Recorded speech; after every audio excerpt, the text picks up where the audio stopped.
We don't have Stone Age brains. You've probably heard it before. We have Stone Age brains living in a modern world. It's become a popular refrain used to explain everything from our love of sugar to our fear of public speaking, from our tribal politics to our struggles with technology. But what if I told you this narrative is fundamentally wrong? What if our brains are far more sophisticated, adaptable, and modern than we've been led to believe? I'm going to spend the next 2 hours walking you through the evidence that challenges this pervasive myth. We're going to explore neuroscience, genetics, anthropology, and psychology. We're going to look at what our brains can actually do, how they've evolved, and what this means for how we live today. By the end of this video, I hope to convince you that the Stone Age brain narrative isn't just inaccurate. It's actively harmful, limiting our understanding of human potential and our ability to address modern challenges. So let's begin by asking, where did this idea even come from? Act 1. The Myth and its Origins. Chapter 1. How the Stone Age brain narrative began. The idea that humans are evolutionarily mismatched with modern life gained serious traction in the late 20th century, particularly through the field of evolutionary psychology. The logic seemed straightforward. Our ancestors lived as hunter-gatherers for hundreds of thousands of years.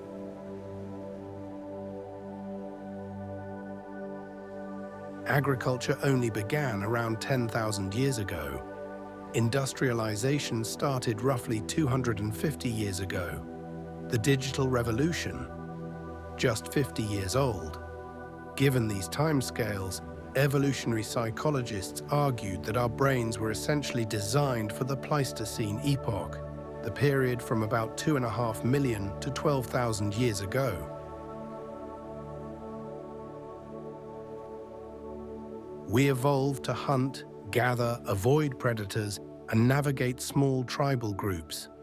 Everything since then, according to this view, is too recent for evolution to have caught up.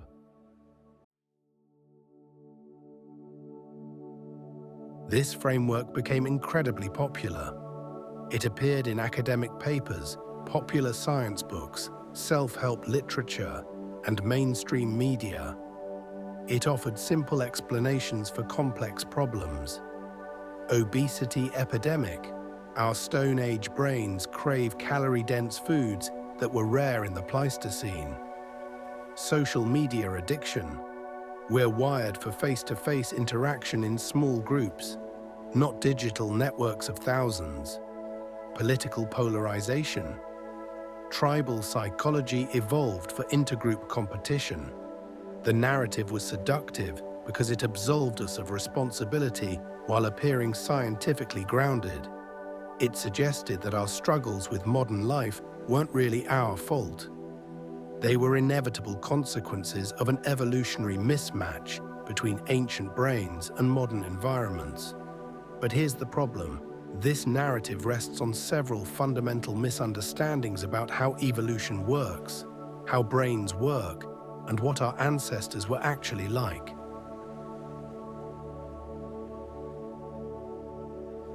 Chapter 2. The Seductive Simplicity. Let me be clear about what I'm not saying. I'm not denying that humans evolved. I'm not claiming that evolution is irrelevant to understanding human behavior. And I'm not suggesting that our evolutionary history doesn't matter. What I am saying is that the Stone Age brain narrative oversimplifies evolution to the point of distortion. First, it treats evolution as something that happened in the past and then stopped. This is wrong. Evolution is an ongoing process. As long as there's variation in populations, differential survival and reproduction, and heritable traits, evolution continues. Second, it assumes that evolution must take hundreds of thousands of years to produce meaningful changes. This is also wrong. We now have clear evidence of significant evolutionary changes in human populations over just thousands of years, sometimes even faster. Third, it ignores the single most important feature of human cognition: plasticity. Our brains aren't fixed structures locked into Stone Age patterns. They're dynamic organs capable of profound reorganization based on experience and environment. Fourth, it romanticizes the past while catastrophizing the present. The Pleistocene wasn't a paradise of perfect evolutionary fit. It was a period of dramatic environmental changes, diverse challenges, and constant adaptation. And modern life, while certainly different, isn't necessarily more stressful or challenging than what our ancestors faced. Finally, and perhaps most importantly, the narrative misunderstands what humans actually evolved for. We didn't evolve for a specific environment or set of challenges. We evolved for flexibility, for learning, for adapting to almost anything. Let me show you what I mean. We're going to start by looking at the brain's remarkable capacity for change. Act 2. Evidence of brain plasticity and adaptation. Chapter 3. Neuroplasticity, the brain that rewires itself. The human brain contains approximately 86 billion neurons, each connected to thousands of other neurons through synapses. The total number of synaptic connections in your brain is estimated at around 100 trillion. This creates a network of staggering complexity. But here's what's truly remarkable. This network isn't static. It's constantly changing, constantly reorganizing itself based on your experiences. This property is called neuroplasticity, and it fundamentally undermines the Stone Age brain narrative. Let me give you some concrete examples. London taxi drivers have to pass an incredibly difficult test called the knowledge, which requires them to memorize thousands of streets and routes across London.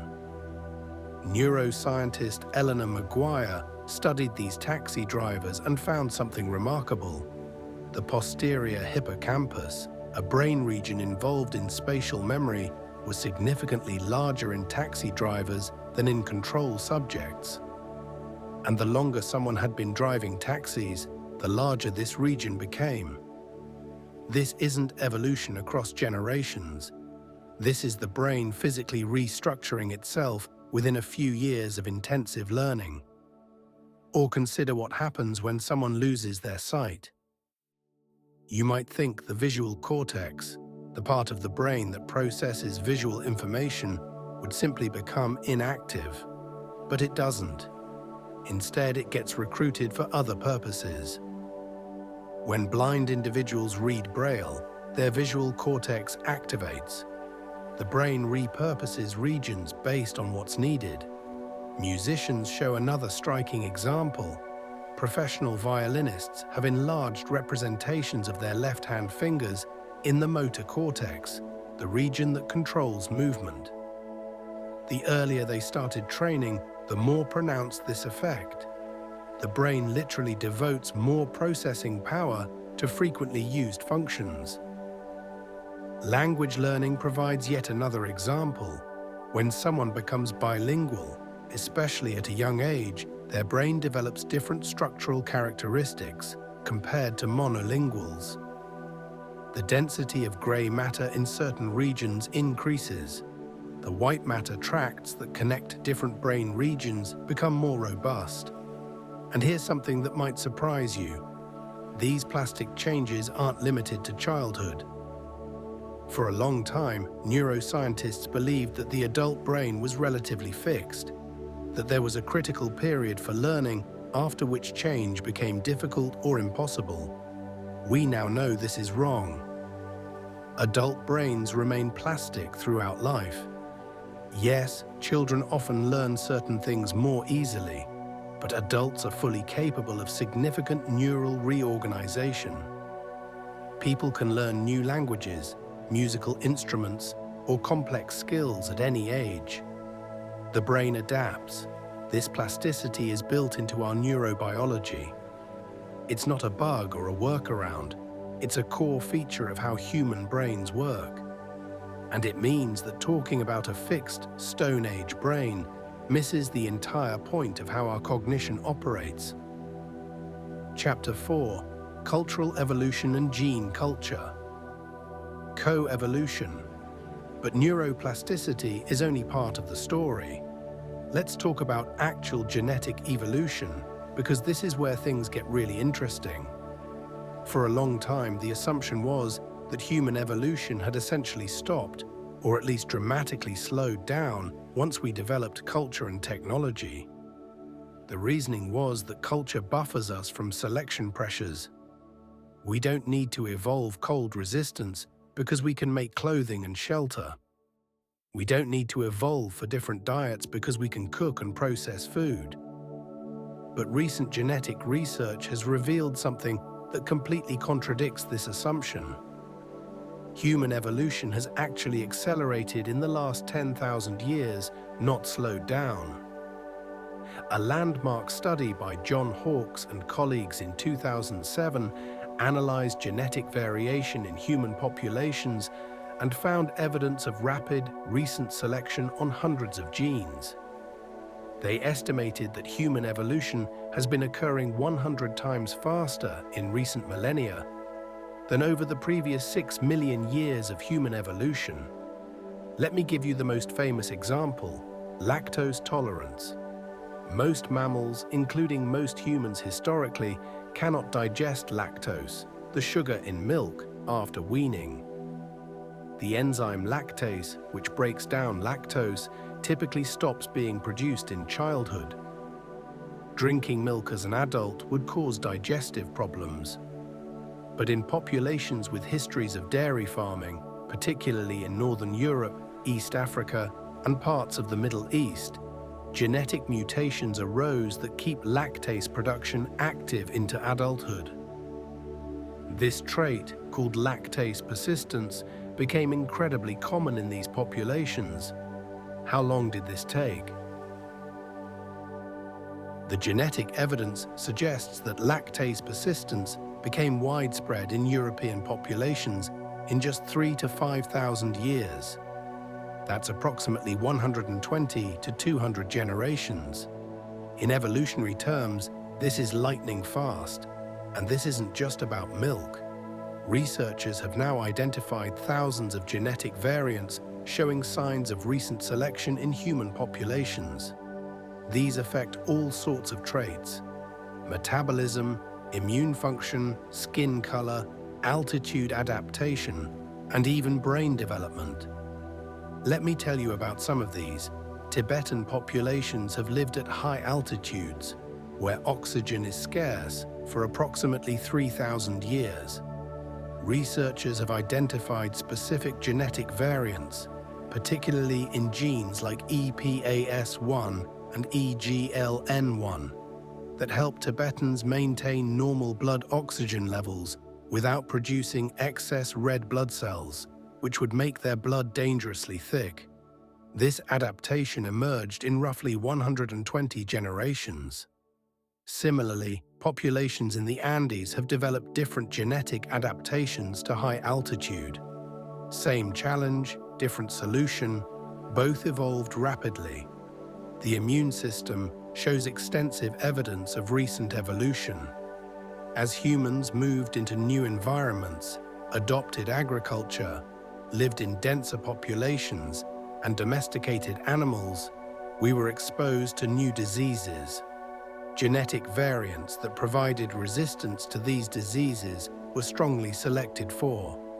For example, variations in the HLA genes, which are crucial for immune function, show clear signatures of recent selection in different populations, based on the specific disease environments they faced. Even brain-related genes show evidence of recent selection. Now, we need to be careful here because the function of many of these genes isn't fully understood, and claims about evolution of cognitive abilities can quickly veer into problematic territory. But what we can say is that genes involved in brain development and neural function have been evolving, just like other genes. The key insight here is something called gene culture coevolution. Culture changes our environment, which creates new selection pressures, which drives genetic evolution, which affects how we interact with culture. It's a feedback loop. Dairy farming created selection pressure for lactose tolerance. Agriculture changed our diet and disease environment, selecting for metabolic and immune adaptations. Dense urban living created different selection pressures than rural life.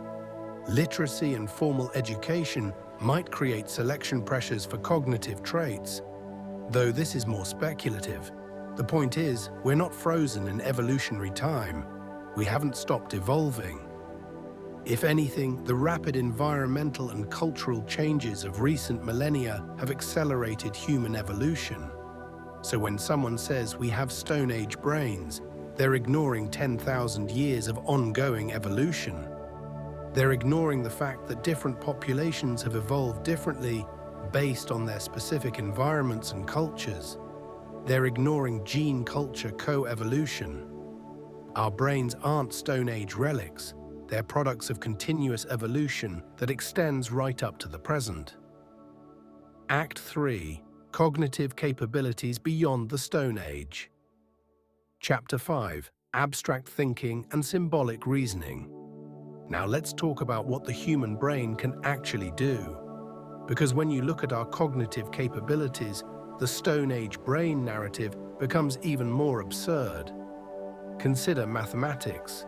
There's no plausible evolutionary pressure in the Pleistocene that would select for the ability to understand calculus, topology, differential equations, or quantum mechanics. Yet humans can master these incredibly abstract systems. Why? The answer is that we didn't evolve specific mental modules for advanced mathematics. Instead, we evolved a general-purpose learning architecture capable of acquiring almost any skill or knowledge system through cultural transmission. Think about it this way. The same neural structures that might have helped our ancestors estimate quantities of food or track the movements of animals can be repurposed through learning and culture for formal mathematics. We take basic cognitive capacities, number sense, spatial reasoning, pattern recognition, and we build elaborate cultural systems on top of them. This is true for all sorts of abstract domains.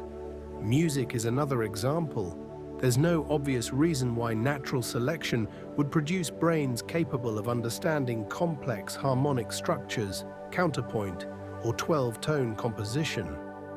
Yet we can learn these systems. Or consider chess. This game was invented less than 1,500 years ago, yet humans can become extraordinarily skilled at it, calculating dozens of moves ahead, recognizing thousands of patterns, developing deep strategic understanding. We didn't evolve a chess module. We applied our general learning capabilities to this cultural invention.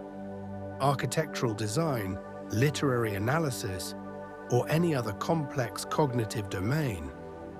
We have the capacity to learn these things not because we evolved specifically for them, but because we evolved for flexible, open-ended learning. This flexibility is the adaptation, not specialization for specific tasks, but the ability to learn almost anything. Chapter 6. Language and Symbolic Thought. Human language is perhaps our most remarkable cognitive achievement, and it's far more sophisticated than the Stone Age brain narrative would suggest. Every healthy human child, regardless of culture, acquires language naturally and seemingly effortlessly. By age 3 or 4, children have mastered the basic grammar of their native language. By age 5 or 6, they have vocabularies of thousands of words and can produce and understand sentences they've never heard before. This isn't simple. Language has grammar, syntax, morphology, phonology. It has recursion, the ability to embed phrases within phrases infinitely. It allows us to express abstract concepts, hypothetical situations, past and future events, things that don't exist. Now, here's what's interesting. Languages aren't getting simpler over time. The idea that ancient languages were primitive compared to modern ones is completely false. Ancient languages were just as complex, just as capable of expressing sophisticated ideas. In fact, in some ways, many older languages were more complex grammatically than modern ones. Ancient Greek had a complex case system, multiple moods and voices, intricate verb conjugations. Latin had similar complexity.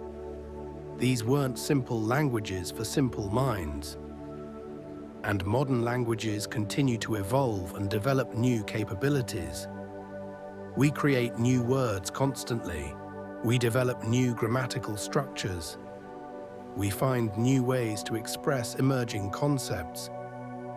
The vocabulary of English has expanded enormously in recent centuries as we've needed words for new technologies, scientific concepts, social phenomena. We don't just borrow these words, we integrate them into our linguistic systems seamlessly. And consider what children are learning today. They're not just learning face-to-face spoken language. They're learning written language, digital communication, emoji as a supplementary symbolic system, code switching between formal and informal registers, multiple languages in many cases.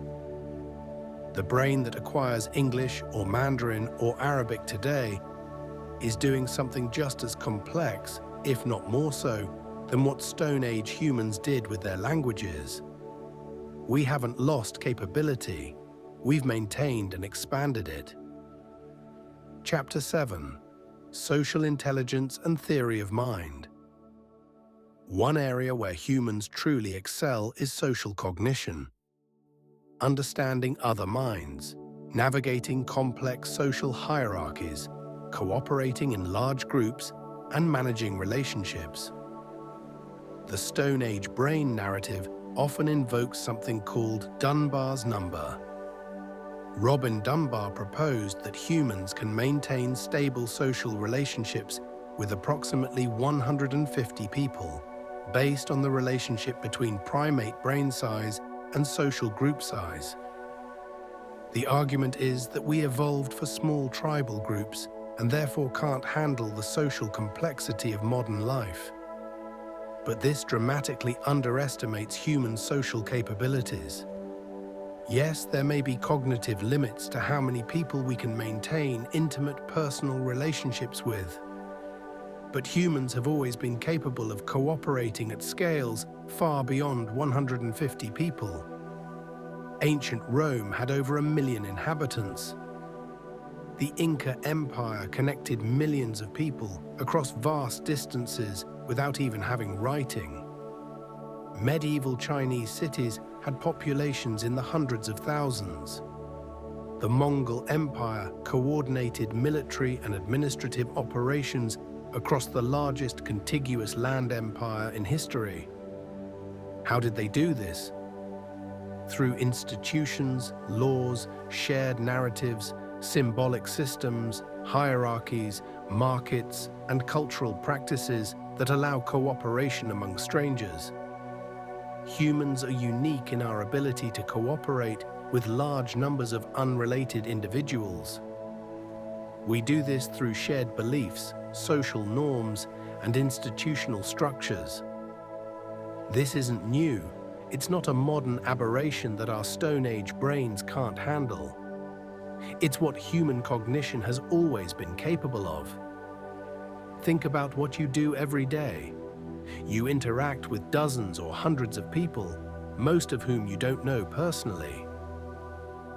You trust that the food you buy isn't poisoned, that the bus driver won't crash deliberately, that the stranger you pass on the street won't attack you. You participate in economic systems, legal systems, political systems that involve millions of people.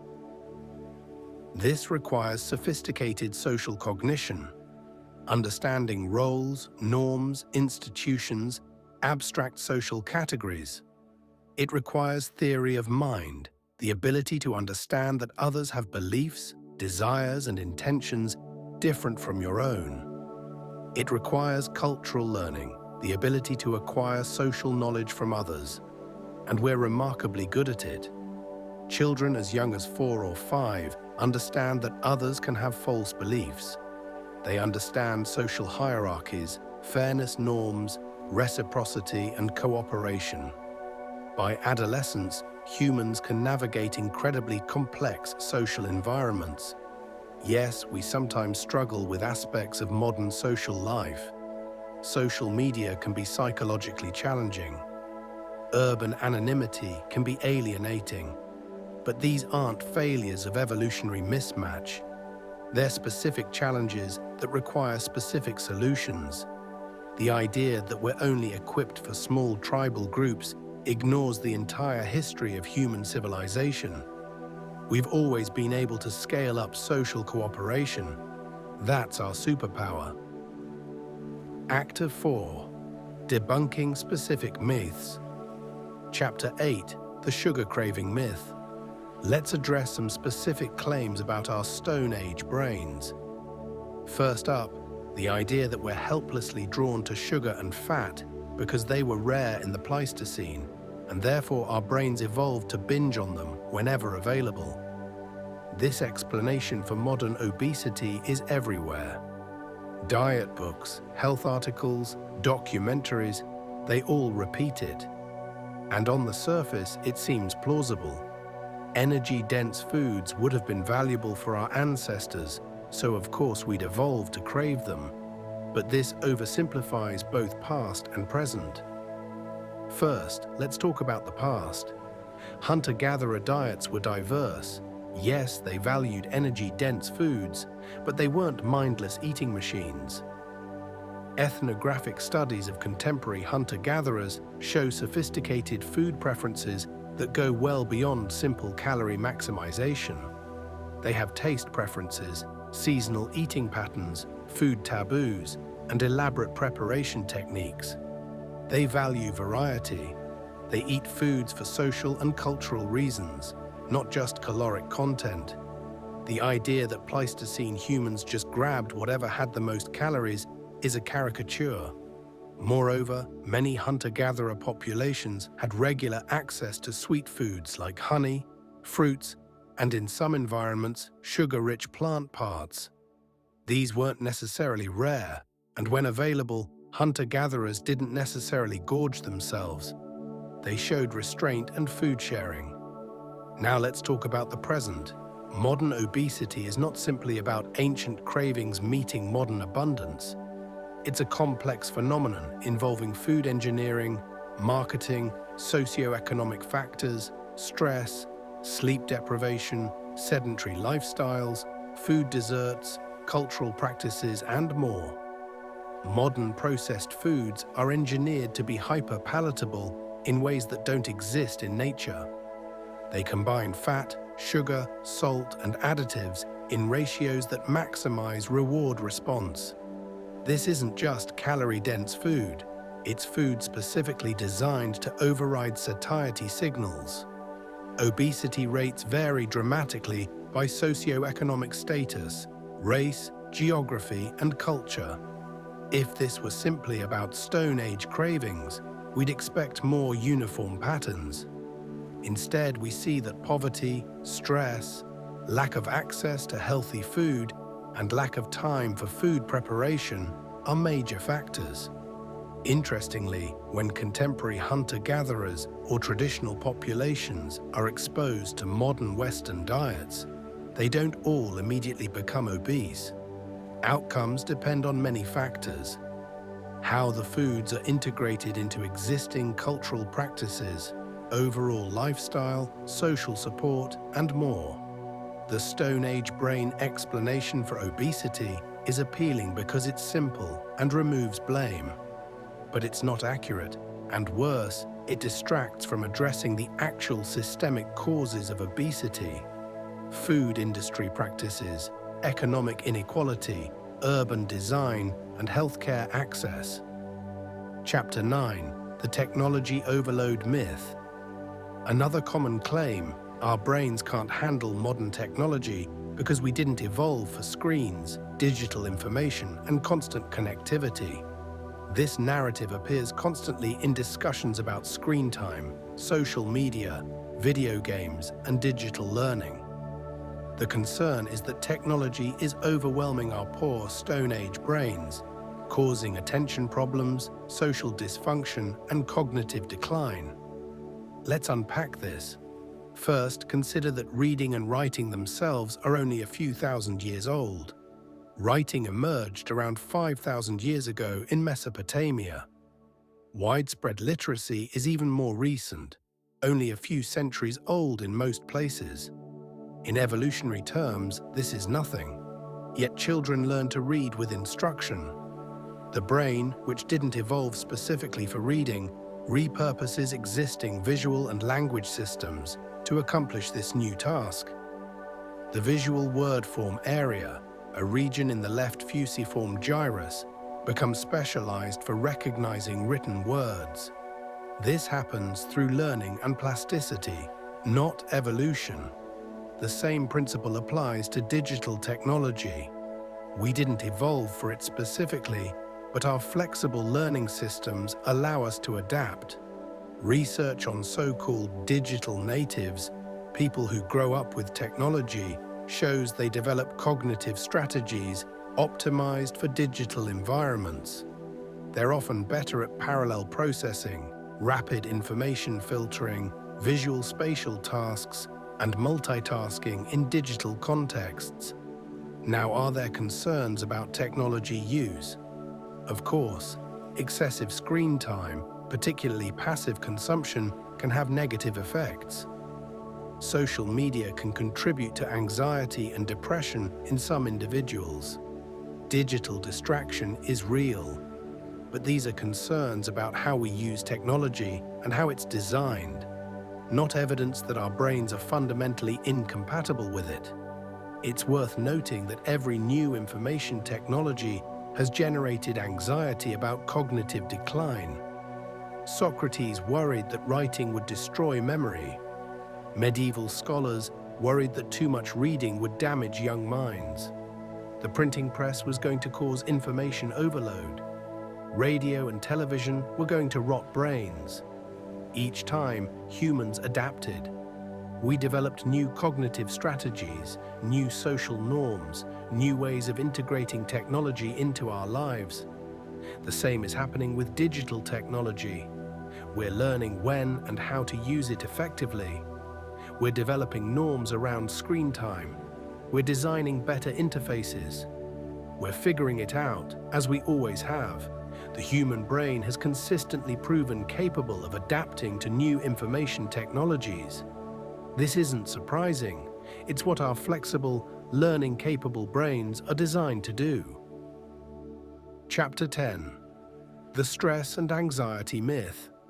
Perhaps the most pervasive claim: modern life causes anxiety and stress because our Stone Age brains interpret everyday challenges as life-threatening dangers. The story goes like this.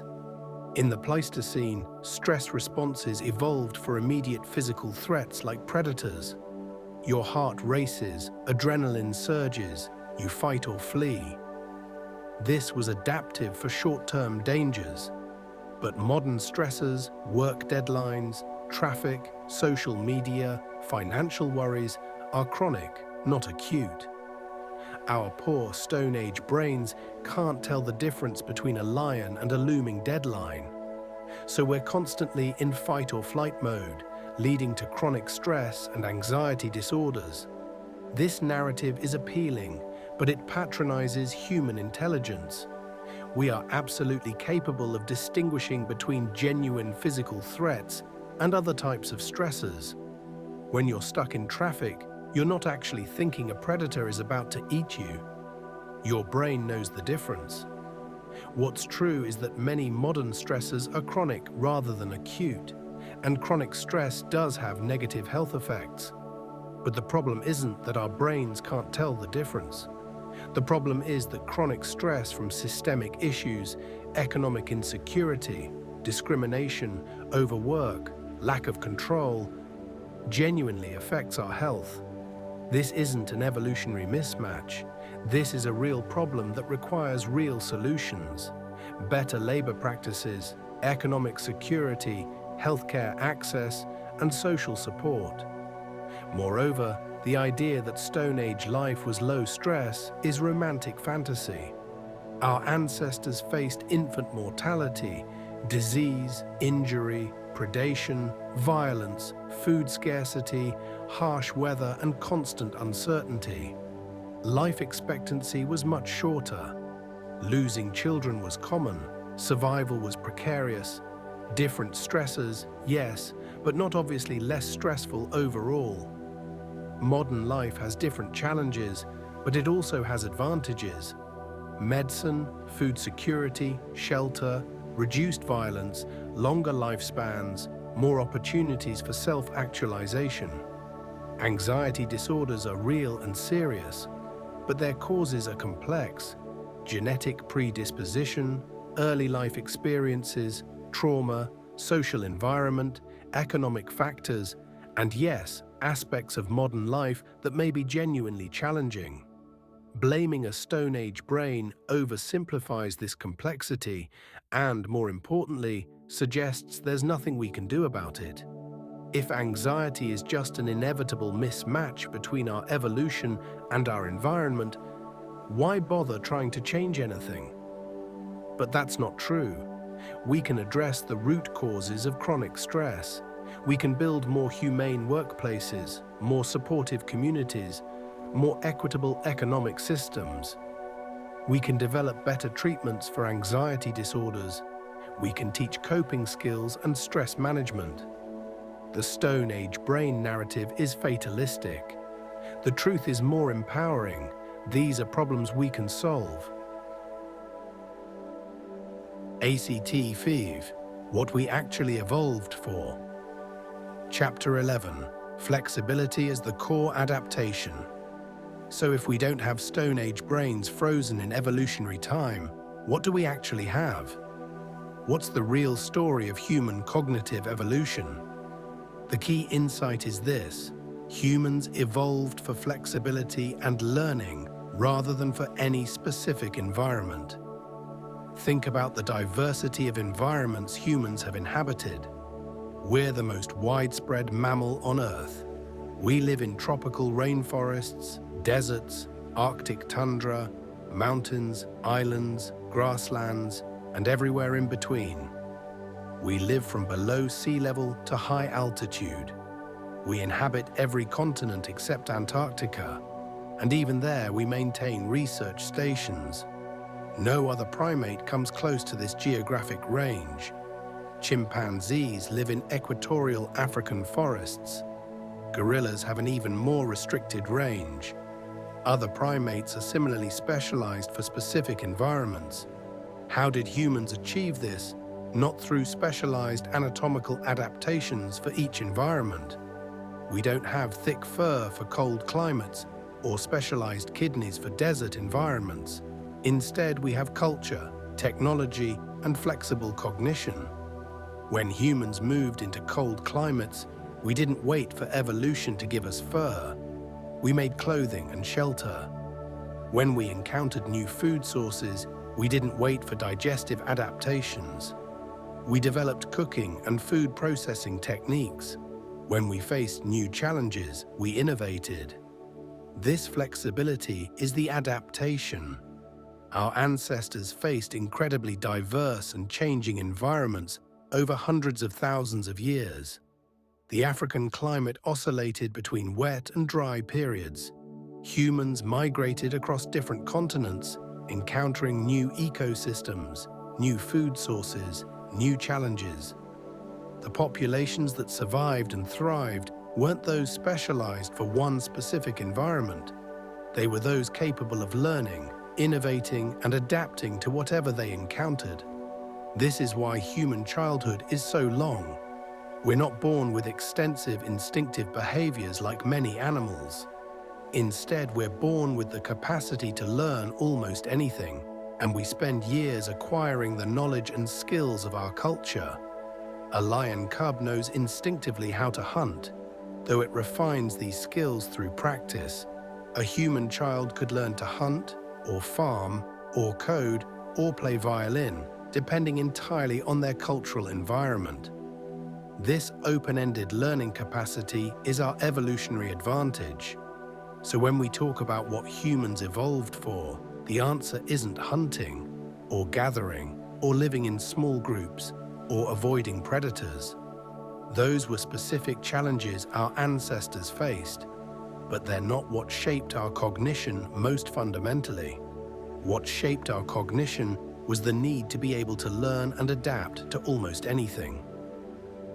Chapter 12: The Extended Mind and Cultural Scaffolding. Here's another crucial insight. Human cognition doesn't stop at the skull. Philosophers Andy Clark and David Chalmers proposed the concept of the extended mind. The idea is that cognitive processes can incorporate external elements, tools, notebooks, computers, even other people.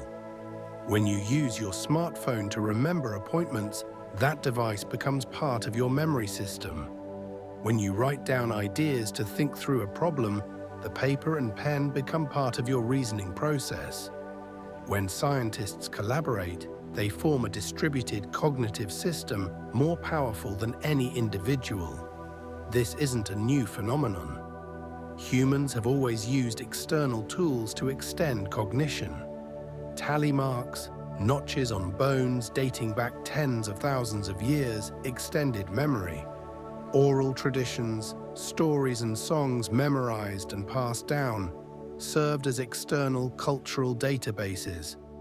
Knots in strings, used by various cultures including the Inca Quipu system, stored numerical and administrative information.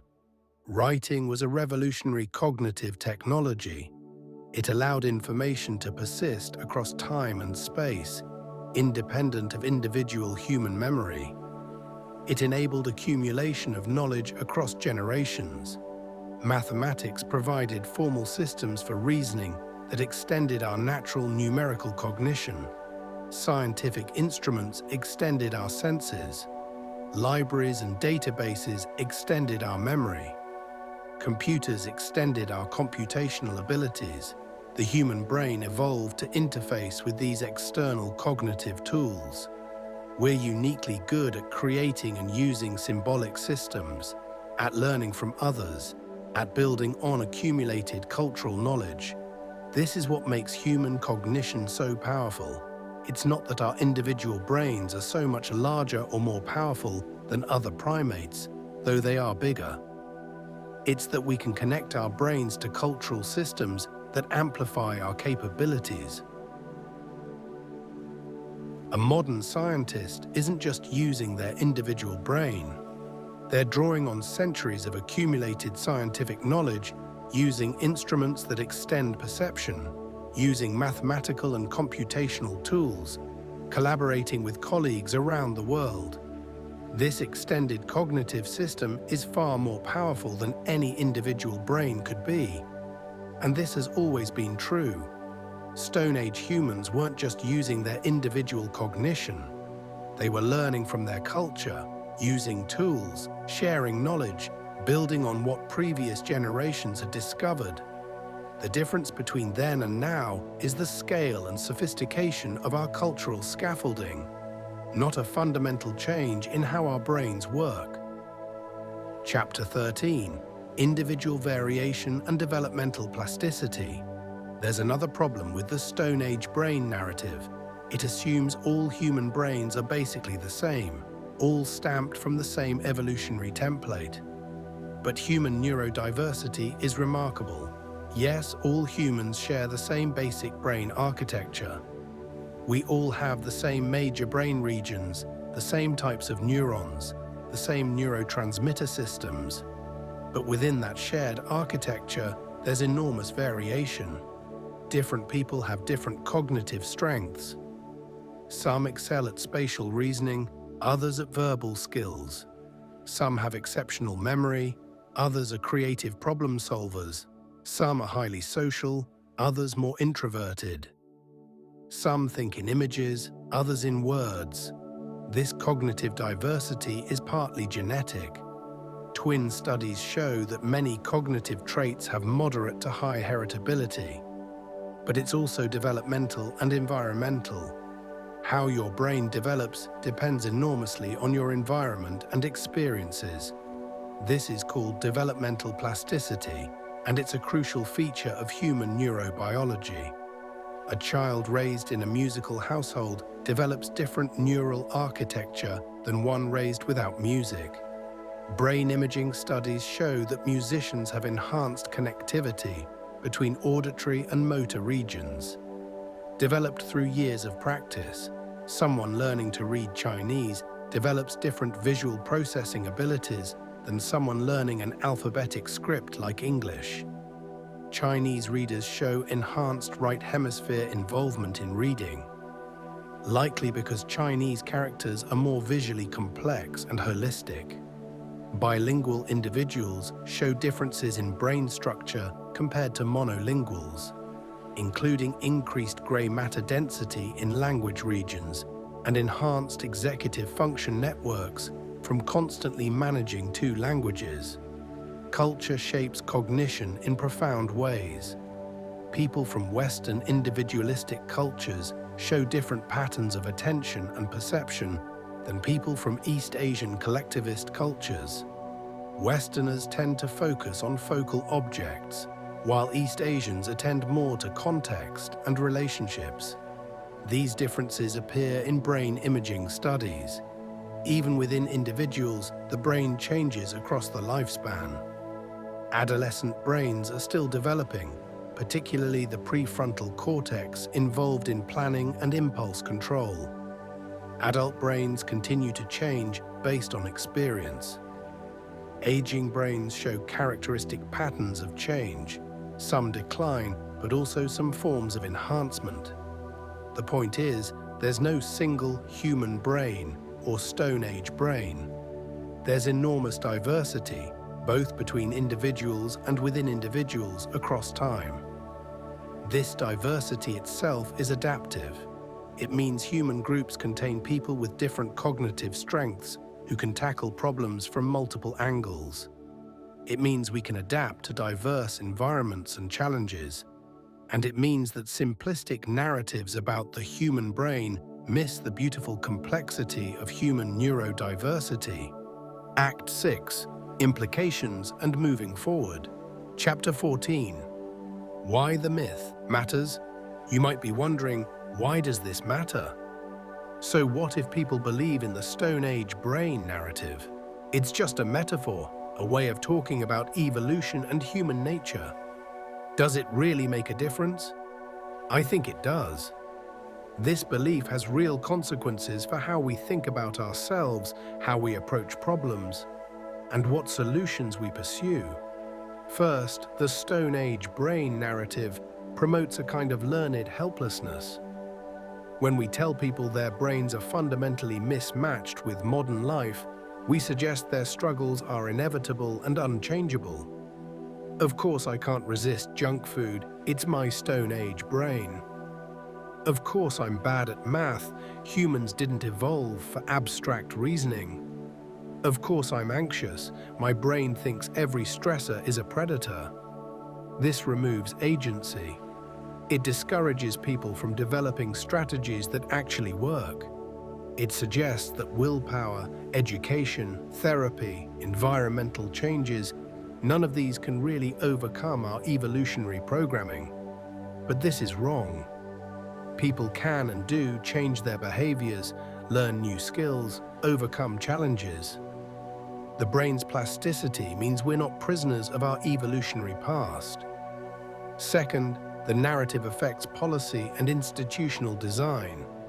If we believe humans are naturally tribal and xenophobic because of Stone Age psychology, we might not invest in education and institutions that promote cooperation and inclusion. We might see prejudice as inevitable rather than as something that can be reduced through social change. If we think we're naturally bad at certain cognitive tasks, we might not push for better education methods or more accessible ways of teaching complex subjects. If we assume modern environments are inevitably stressful because of evolutionary mismatch, we might not address the actual systemic causes of stress. Economic insecurity, overwork, lack of social support. Third, the narrative can be used to justify harmful practices or resist change. It's just human nature becomes an excuse for everything from gender inequality to environmental destruction to economic exploitation. But human nature isn't a fixed set of Stone Age instincts. It's a capacity for culture, learning, and adaptation. And that means we have choices about what kind of societies we build. Fourth, the narrative often contains implicit value judgments about what's natural and therefore good. If something can be traced to our evolutionary past, it's seen as natural and perhaps inevitable. If something is modern, it's seen as potentially problematic. But this is the naturalistic fallacy, the assumption that what's natural is automatically good. Evolution doesn't optimize for human happiness or flourishing. It optimizes for reproduction. Many things that are natural in evolutionary terms, like infant mortality, violence, disease, are things we rightly try to prevent.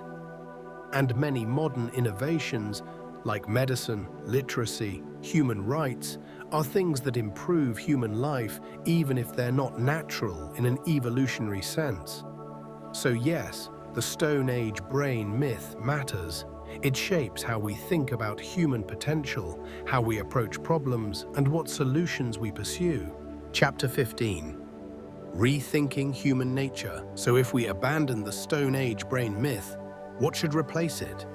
How should we think about human nature and evolution? Here's what I propose. Human nature is not a fixed set of Stone Age instincts. It's a capacity for culture, learning, and adaptation. We are the species that can learn to hold our breath for 7 minutes to dive for pearls. We can learn to speak tonal languages with perfect pitch. We can learn to solve differential equations.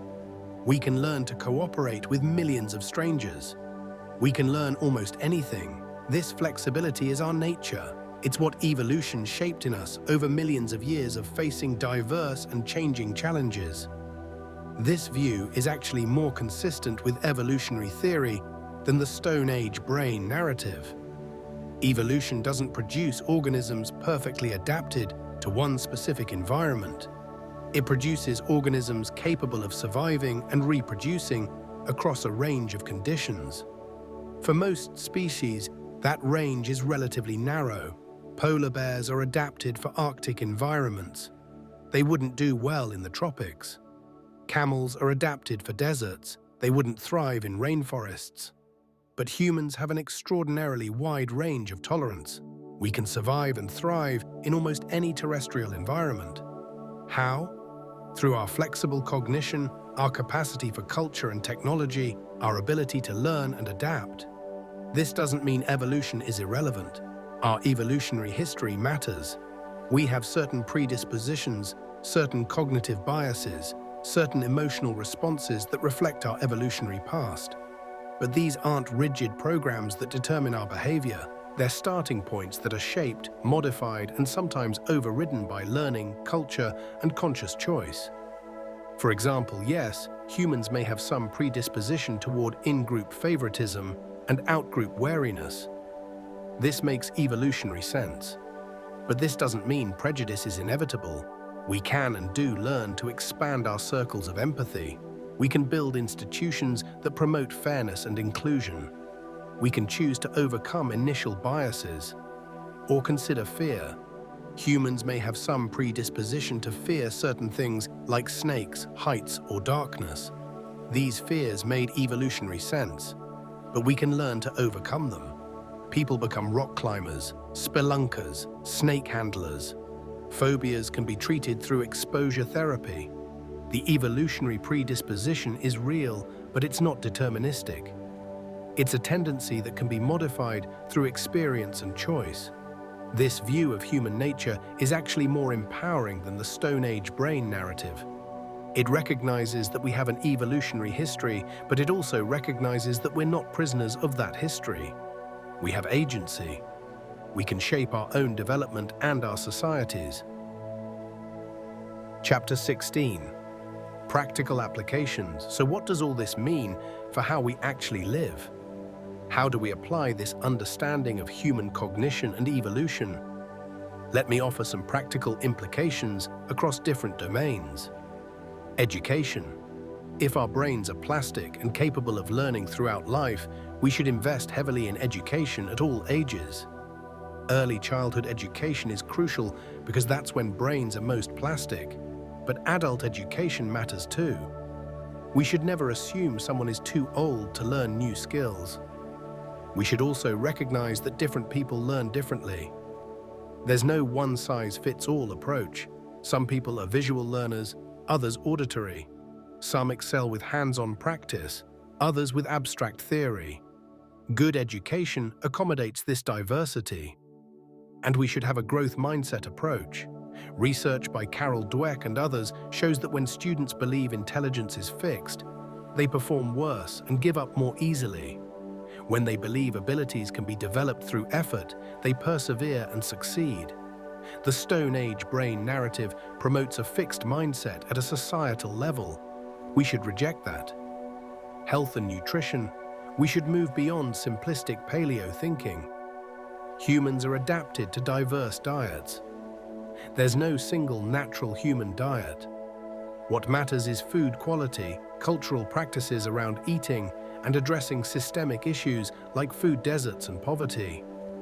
Instead of blaming evolutionary mismatches for obesity, we should address the actual causes. Food engineering designed to maximize consumption, marketing targeted at children, economic inequality that limits access to healthy food, urban design that discourages physical activity, work schedules that leave no time for cooking. Technology. We should design technology thoughtfully to support human flourishing rather than assuming we can't handle it. Yes, some aspects of current technology design are problematic, like infinite scroll and algorithmic amplification of outrage. But these are design choices, not inevitable features.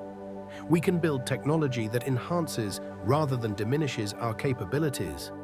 We can create digital tools that support learning, creativity, and connection.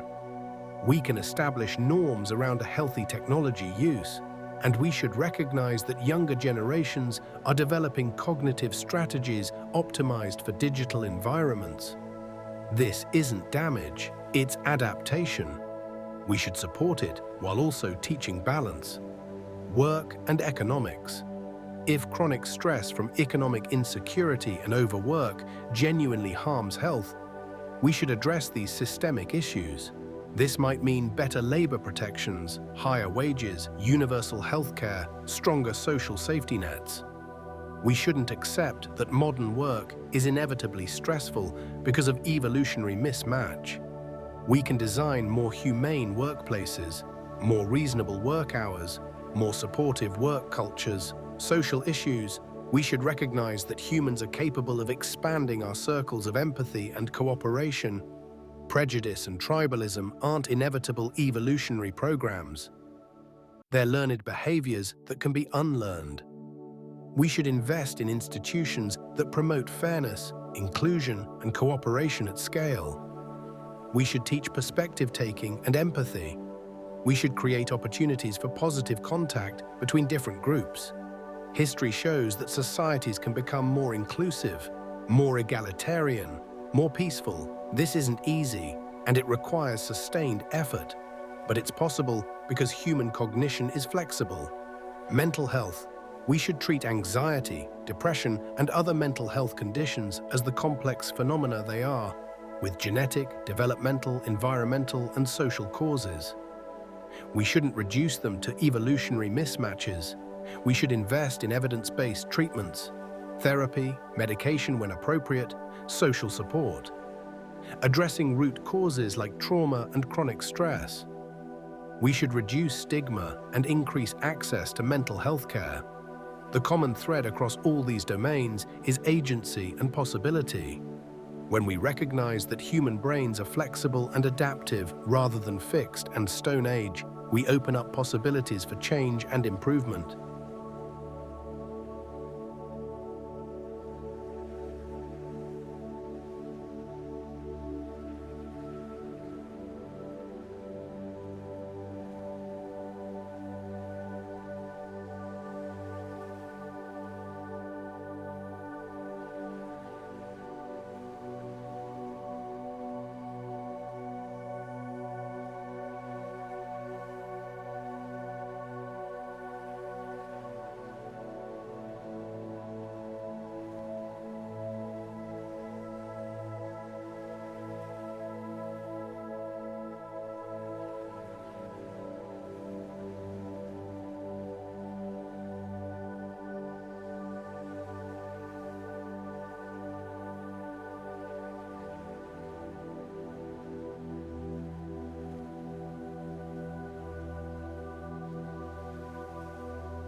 Chapter 19.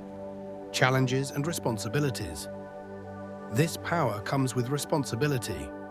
If we're not trapped by a Stone Age brain, if we have the cognitive capacity to shape our world and ourselves, then we're responsible for the choices we make. Let me be blunt. We can't blame evolution for our problems. Climate change is the result of human choices about energy, consumption, and economic systems. We have the cognitive capacity to understand climate science, to develop clean energy technologies, to coordinate global action. Whether we do so is a matter of political will and values, not evolutionary constraints. Economic inequality is the result of policy choices, institutional structures, and power dynamics. We have the cognitive capacity to design more equitable economic systems. Whether we do so is a choice. War and violence are not inevitable products of tribal Stone Age psychology. Humans are capable of cooperation, empathy, and peaceful conflict resolution at large scales. History shows that violence has actually declined over the long term in many parts of the world. Whether we continue this trend depends on choices about institutions, norms, and values. Environmental destruction is not an inevitable result of short-term thinking. We're capable of long-term planning, of valuing future generations, of restraining immediate desires for long-term benefits. Whether we protect the environment depends on choices.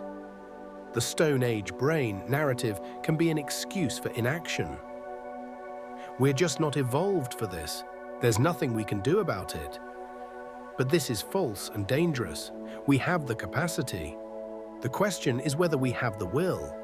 This is actually more challenging than the Stone Age brain narrative, because it means we can't offload responsibility onto our evolutionary past. We have to own our choices and their consequences. But it's also more hopeful because it means change is possible. We're not doomed by our biology. We can learn, adapt, and improve. This applies at individual and collective levels. As individuals, we can develop new skills, change habits, overcome biases, grow throughout our lives. Our brain's plasticity makes this possible. As societies, we can build better institutions, develop more just and sustainable systems, expand our circles of empathy and cooperation. Our cognitive flexibility makes this possible. The challenges we face, climate change, inequality, conflict, disease, are genuine and serious. But they're not the result of evolutionary mismatch. They're problems that our flexible, learning-capable minds can address if we choose to. Conclusion: embracing our adaptive nature. Final synthesis. We've covered a lot of ground in the last 2.5 hours. Let me bring it all together. The Stone Age brain narrative is wrong on multiple levels. It's wrong about evolution. Human evolution hasn't stopped. We've continued to evolve over the last 10,000 years with rapid genetic changes in response to agriculture, disease, and other environmental shifts. Gene-culture co-evolution is an ongoing process. It's wrong about how brains work. The human brain isn't a fixed structure frozen in evolutionary time. It's a dynamic, plastic organ capable of profound reorganization based on experience. Neuroplasticity means we can learn and adapt throughout life.